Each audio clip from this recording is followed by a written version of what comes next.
joined now by Kevin Sjuts from 1011 News in Lincoln. Kevin, how are we doing this morning? Good morning. Hopefully you guys are doing well. Minnesota week, baby. Hanging in there. I want to start with kind of what you saw in College Park with what Nebraska was able to accomplish with that football team where they're at this year. Do you think they took more positives to focus on that are portable for this week, or worked on what they overcame in terms of kind of like the proverbial backhanded compliment to dial in on what they needed to do this week? Well, I think my answer to that changes, DB, after hearing from John Butler yesterday. That conversation was pretty honest, and the defense was inconsistent in College Park, but I think we all learned what was frustrating for the coaching staff, the fact that the pass rush wasn't good enough. And I don't know how well you need to rush the passer against Minnesota, but I think that would be the answer to the question I would have for you, is that I think that the intangible goods that Nebraska showed, like winning a game late, offense making some strides, being able to perform in the clutch, that is now outweighed more for me about, like, listen, the coaches learned some things about this team. Specifically, it's got to get better at rushing the passer. Kevin, as you sit there, is that the biggest area of improvement you'd like to see from Nebraska on Friday, is just the pass rush?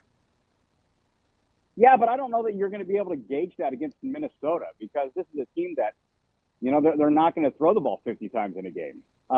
So you can, in a lot of the things that Minnesota does offensively, from what I can tell, a lot of the passes are set up by play action. Like they'll try to run the ball and then move the quarterback. So, just pinning your ears back and trying to get to a dude that's on a 5-step, 7-step drop, I don't know that you're really going to be able to have a good sense of, did Nebraska make the strides they wanted from, the pass rush in this contest. I think you'll learn more about it, later in October and then into November. I think that's the bigger concern. It's not about applying it this week. It's about, can we continuously put pressure on the quarterback down the line? Especially a lot of the guys playing up front defensively, they're young, and they need to be making strides game by game. So, Kevin, when you're looking at, and some has been made, you talked about Coach Butler's honesty and kind of being candid yesterday. Were you surprised, or maybe not, that he made, not light, but was very dismissive of the short week? He walked through the schedule, talked about roughly the 12-hour time difference. How quickly do you think we'll recalibrate what he just said when we're watching what could potentially unfold on Friday?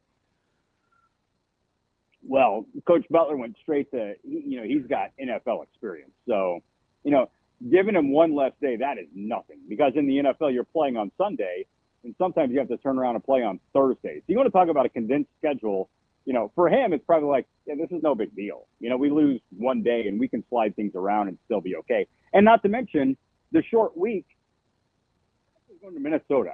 It's not like they're flying to Washington or Oregon or Rutgers or College Park.